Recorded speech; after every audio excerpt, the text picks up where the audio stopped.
تم جب رہیں گے تو آپ سے جو استفادہ کرنے والے ہوں گے ان کی تعداد بہت زیادہ ہوگی. آپ فیض دینے والے. اخلاق ہی کے تعلق سے میرے آقا صلی اللہ علیہ وسلم نے فرمایا تھا بعثت لأتمم مکارم الاخلاق، مجھے بھیجا گیا ہے تاکہ اخلاق کی قدروں کو تام کر دو. عزیزان گرامی، اور سچائی بھی یہی ہے کہ کوئی عظیم مبلغ بن ہی نہیں سکتا ہے جب تک کہ وہ اخلاق کی قدروں کو نہ سمجھے، اخلاق کے تقاضوں کو نہ وہ پورا کر رہا ہو. عزیزان گرامی، میرے آقا صلی اللہ علیہ وسلم کی یہ حدیث سنیں اور سمجھنے کی کوشش کیجئے. اللہ کے حبیب صلی اللہ علیہ وسلم ارشاد فرماتے ہیں قیامت کے روز مجھ سے سب سے زیادہ قریب وہ شخص ہوگا جو اخلاقی لحاظ سے سب سے بہتر ہوگا. اور اسی طرح سے میرے آقا ارشاد فرماتے ہیں کہ مجھ سے سب سے زیادہ دور وہ شخص ہوگا جو اخلاقی لحاظ سے بہت زیادہ برا ہوگا. عزیزان ملت اسلامیہ، آپ ذرا سوچو اور غور کرو کہ قیامت کے روز حضور صلی اللہ علیہ وسلم کا قرب اگر آپ چاہتے ہو تو اپنے اخلاق کو بہتر کیجیے. جس بھی جو ہے میدان میں آپ کام کرتے ہیں، جس بھی لحاظ سے آپ کام کرنے والے ہیں، آپ اخلاقی لحاظ سے اس میں بلند و بالا بھی ہوگی. آج بہت سارے اعتراضات اور بہت سارے پریشانیاں جو پیدا ہو رہی ہیں اور بہت سارے مسائل جو پیدا ہو رہے ہیں، اصاغر و اکابر کے درمیان جو بڑی خلیج پیدا ہو رہی ہے، اس کی بنیادی وجہ اخلاق ہے.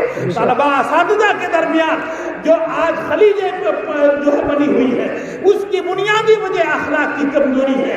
عزیزان گرامی، اسی طرح سے علماء اور عوام کے درمیان جو ایک دوری پیدا ہوئی ہے، ایک فاصلہ پیدا ہوا ہے، اس میں بھی اخلاق کا ہی معاملہ ہے.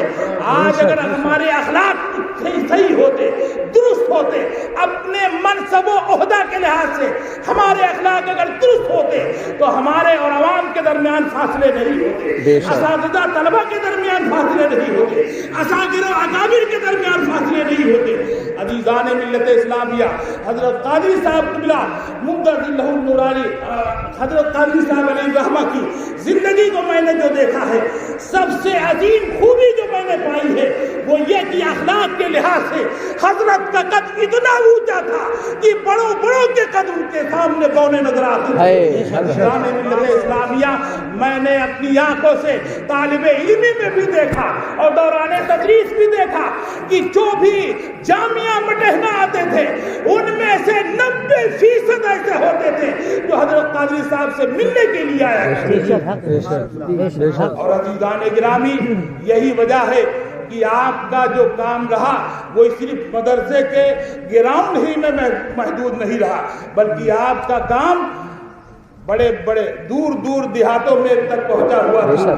حضرات، آج ہم لوگ کیا کام کرتے ہیں؟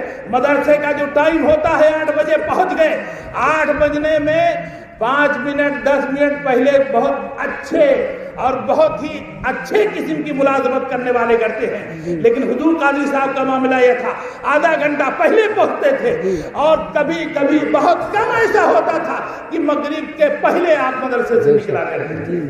عزیزان گرامی، بہت ساری خوبیاں ہیں، کیا بیان کی جائے، اور کچھ تو آپ جانتے ہیں اور کچھ آپ کو جاننا چاہیے. بڑوں کی زندگی پڑھیں گے تو سیکھنے کا موقع ملے گا. پروردگار عالم ہم لوگوں کو حضور قادری صاحب اللہ کے نقش قدم پر چلنے کی توفیق عطا فرمائے. آمین.